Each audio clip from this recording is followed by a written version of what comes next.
Okay, so I've kind of broken this into the different sort of objectives that honors and on level have gone through. There is one section that we'll get to that honors does that on level doesn't do, and I'll let you know what that is when we get there. That way, if you have an on level group, you'll know which section you can skip with them. So our first section is atomic history, and we have 5 scientists that they need to know. So John Dalton, he wrote the first atomic theory.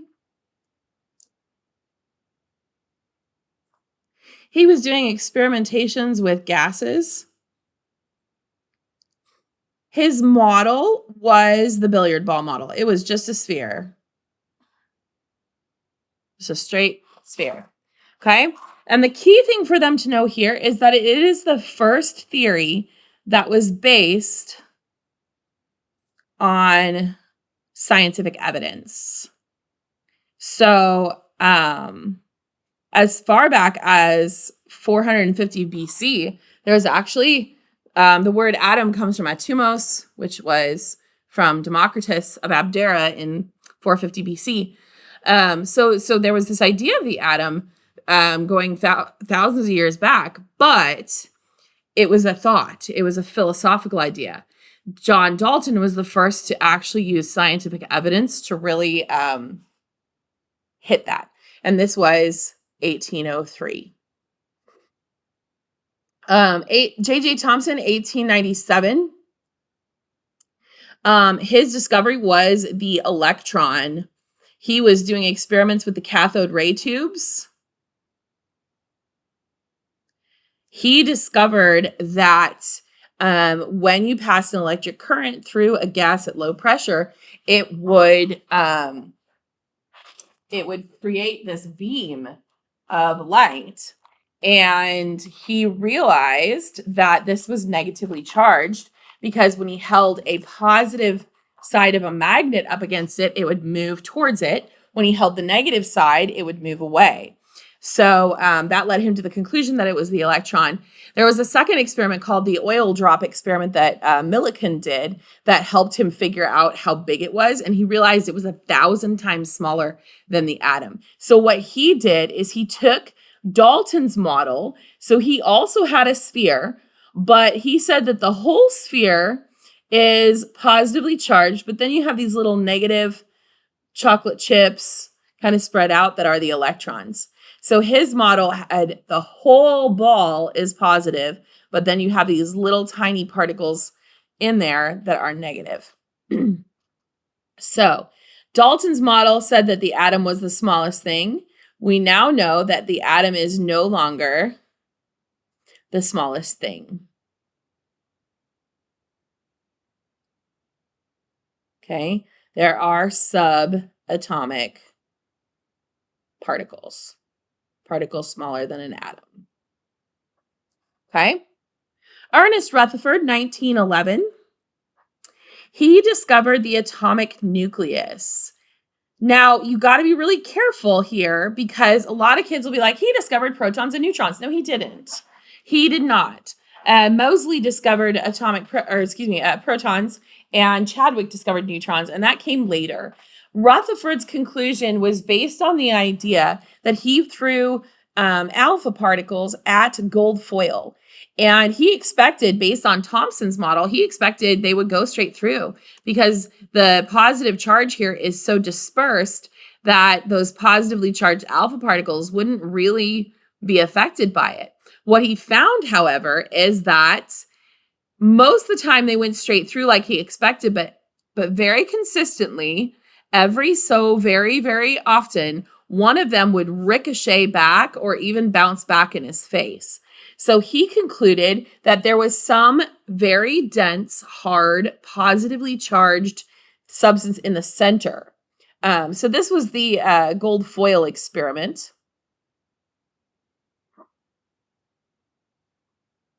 And so what his model looked like is you had a small nucleus in the center, and then the rest of the atom was empty space, where the electrons were just kind of flying around in empty space, but the majority of the mass of the atom is located in this central nucleus. Okay, so the change that he made to the atom was that the positive charge is not dispersed, like Thomson said, but found in a very small nucleus. I know I didn't give you guys a whole lot of room to write. I'm sorry. Now, Ernest Rutherford's model is the first one that actually presented a problem. And you understand what the problem is because you understand Coulomb's law. We know that opposites attract, right? Positives and negatives should attract each other. So what's keeping those electrons from just spinning into the nucleus? There has to be something. But based on Coulomb's law and forces of attraction, we would think, looking at Ernest Rutherford's model, that those electrons would spin into the nucleus. So Niels Bohr set out to figure out what was going on here. And in 1913, he discovered energy levels for electrons. He was working with atomic emission spectra. Now, you guys have gotten to see these already. So last year, you remember the lab that we did with the black boxes and the light bulbs, and you guys used the spectroscopes, and it broke them down into all the different color lines. That's what Niels Bohr was looking at. Now, these guys haven't gotten to do that lab. That's in our next unit. So that's what he was looking at. And so he kept Rutherford's nucleus in the center. He said, Rutherford's right. There is a nucleus in the center, but our electrons aren't just floating around in empty space. There are very specific energy levels that they have to exist in, and they cannot exist between the energy levels. They can only exist in those spaces. It's kind of like stairs. You can stand on the first stair, you can stand on the second stair, but you can't stand halfway between those two stairs. And that's kind of Bohr's model of the atom. So he gave the electrons specific energies.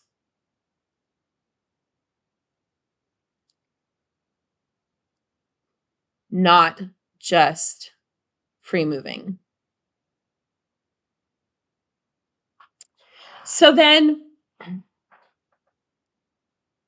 the next one we have is in 1926, heading into the World War II era. We're starting to see that this explanation doesn't quite fully explain the behavior of our electrons. We had what was called the photoelectric effect, where electrons would get excited and they would emit this light. And this, while this kind of explained it a little bit, it felt like there was more to it. So Schrodinger and Heisenberg set out to figure this out. And betwixt the two of them, they came up with sort of the idea of orbitals, which are regions of electron probability. Okay. Any of you that have taken statistics know that when you're looking at a math equation, it can tell you what is most likely to happen, but it cannot tell you a perfect prediction. And that's kind of what Schrodinger and Heisenberg ran into. You have what's called the Heisenberg uncertainty principle, where he said that anything that I try to do to locate where an electron is going to move the electron, because electrons are constantly moving. And if you take a ball that's in motion and you hit it with another ball that's in motion, it's going to change the velocity and the direction of the ball that you hit it with. And that's the problem he had with the electrons, is as he was firing things at the electrons to figure out where they were, it kept moving the electrons. So they were actually able to map all the places the electron had been. And so doing that many, many times, they sort of came up with these interesting pictures of those orbitals.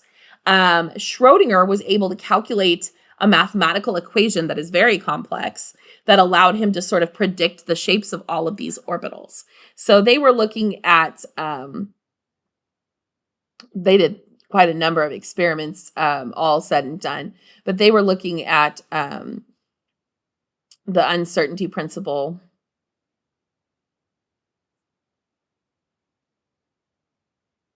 and the Schrodinger equation.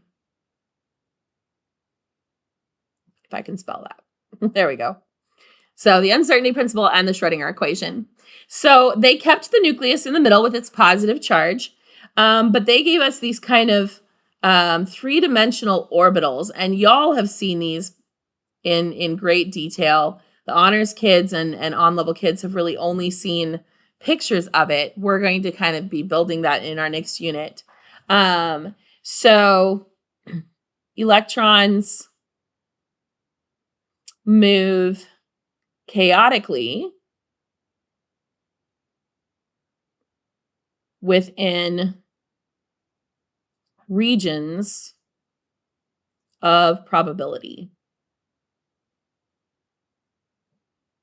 So that's kind of the Schrodinger. And this is our current model of the atom. But it is so complex that we often will kind of use the Bohr model still just because of its simplicity. All right, so let's move into the second section, and that is the structure of the atom. So the atomic number off the periodic table, remember, tells us the number of protons, which should be equal to the number of electrons. This also tells us the identity of the element.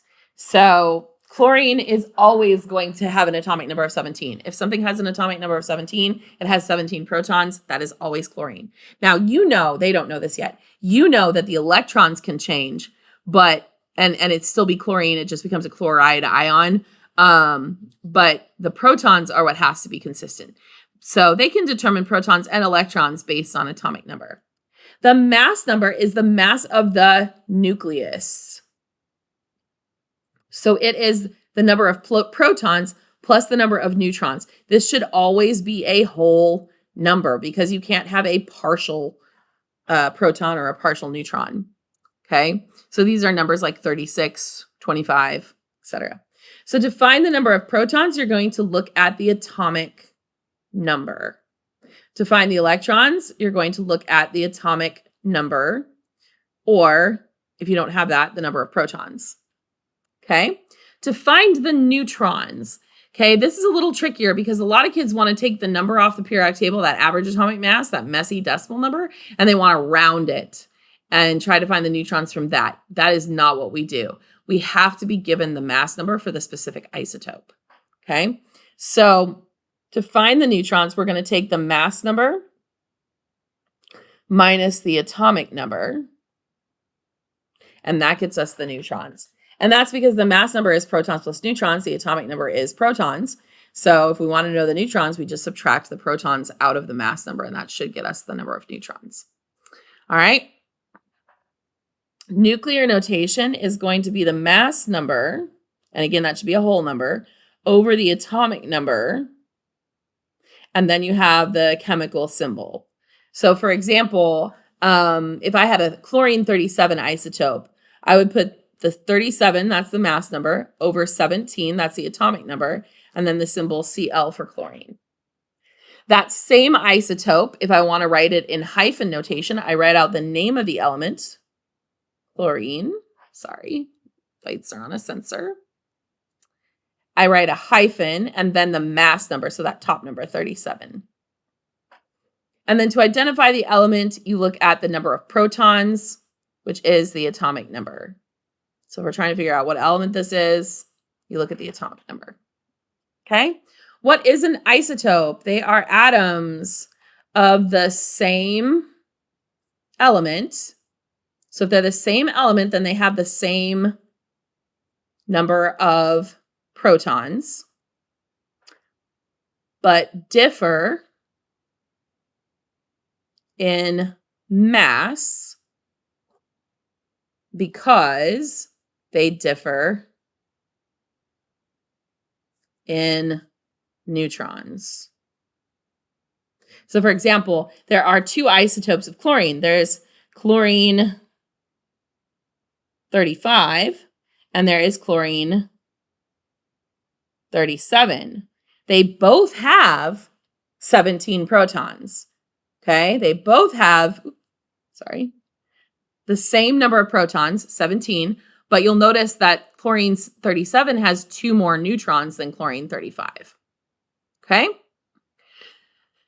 Calculating average atomic mass. This is a weighted average of all known isotopes of the element, and it is not the same thing as mass number. Remember, mass number is a nice, pretty whole number. Average atomic mass is messy. It is a decimal number, okay? So let's look at how to do this. We've got 3 isotopes for magnesium. We have magnesium-24, magnesium-25, and magnesium-26. We have specific atomic masses. This is measured in AMUs. But an AMU is the same thing as a gram. And then we have our percent abundance. The one mistake kids always make is they forget to turn the percent into a decimal. You've got to move the decimal 2 times to the left. Okay, so 78.7 becomes 0.787. 10.13 becomes 0.1013. And 11.17 becomes 0.1117. So to find the average atomic mass, it's real straightforward. We're going to take the mass times our decimal abundance. So we're going to multiply. We're going to do that 3 times. And then we add those numbers together. So I'm going to do this all in one go on my calculator. I'm going to do 23.985 times 0.787 plus 24.986 times 0.1013 plus 25.983 times 0.1117. When we hit enter on that, we get 24.3095779 AMU. And we don't round this number. Okay? So they're told not to round that number. And we can actually check and see if we did this right. So if we go to magnesium on the periodic table, 24.305, we got real nice and close there. So our numbers are real close. All right. Solving for a missing percentage. It says an unknown element has an average atomic mass of 35.453 AMU. One isotope is known to have an atomic mass of 34.9689. So I'm going to do 34.9689 AMU. And the percent abundance is 75.771. I'm going to move my decimal 2 places, 1, 2. So 0.75771. If only one other isotope exists, what is its atomic mass? So now I don't know the atomic mass. I'm just going to put that in here as AM. But I can figure out the percentage because our percentages should add up to 100. And I know that this one was 75.771. So 100 minus 75.771 gives me a percentage of 24.229. Let's go ahead and move the decimal 2. So that's going to be 0.24229. Okay. So let's start by simplifying that out. We have 34.9689 times 0.75771. That gets us 26.49628522 plus this guy. And that's going to be equal to the average atomic mass, that 35.453. So if I simply subtract that number minus the one I just got, that'll get me what this is equal to. So 35.453 minus my answer gets me my atomic mass times our 0.24229, that's this up here, is equal to 8.956714781. These are annoying because you aren't allowed to round. So now this is being multiplied. So the last step here is to divide by that 24.229. So I'm going to take this number that I just got and divide it by our 0.24229. Divide by 0.24229. That gets us an atomic mass equal to 36. Let's call it 97. And that's AMU. Now, let's stop and think about this. Does that make sense? If our average atomic mass is about 35.5 and one isotope is about 35, the other one should be pretty close to 36 or 37. That sounds about right to me. Okay. And this one is in a much higher abundance, so it's going to pull us closer to the 34 than this one is going to pull us towards the 36. All right. An element has an average atomic mass of 63.546 AMU and 2 naturally occurring isotopes. One has a mass of 64.93, and that's times our P1, our first percentage, and the other has a mass of 62.93, and that's going to be 1 minus P1. So if you remember, these are our percentages, right, in decimal form. We don't want to try to solve for more than one variable here, so we're going to use P1 and then 1 minus P1 to get the other percentage, okay? So we're going to distribute this mess out. So 64.93 P1 plus 62.93 minus 62.93 P1. So I just distributed this out. Okay. So now I can do this minus this, and I can subtract this from this side. So let's do that. We have 63.546 minus 62.93. That gets us 0.616 on the left. Now I'm going to subtract and simplify this. So 64.93 minus 62.93 gets us exactly 2 times our P1. So we're going to take our 0.616 divided by 2. That gets us P1 is equal to 0.308, which would be 30.8%. So then, of course, our other percentage, because it asks what are the percent abundances of each of these isotopes. So that's the percent abundance for our isotope of a mass of 64. So the mass of 64.9 has a percent abundance of 30.8. Subtracting that from 100 gets us the percent of the other one. So our second percentage would be 69.2%. Okay? And that was the bell for class. So I'm going to come back and do these last problems in a second video.